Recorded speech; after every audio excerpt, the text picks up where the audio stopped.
sont les papiers pour la visite médicale, voilà. Le docteur Philippe Chauveau est agréé par la préfecture. Sa mission, évaluer l'aptitude physique à la conduite.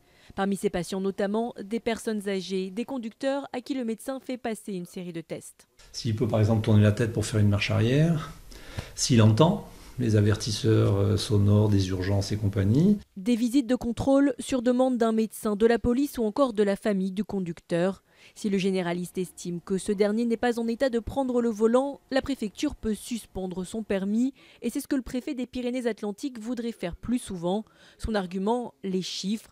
En 2017, 41 personnes ont été tuées sur les routes du département, un tiers avait plus de 70 ans. Mais son idée ne fait pas l'unanimité, certains mettent en garde contre l'isolement. La personne âgée qui est seule, qui doit aller faire ses courses au supermarché ou qui veut aller rendre visite à maman au cimetière, comment fait-elle? Elle ne peut pas quand même se permettre de prendre un taxi tous les jours. D'autres vont jusqu'à parler de délation, ce que rejette le préfet.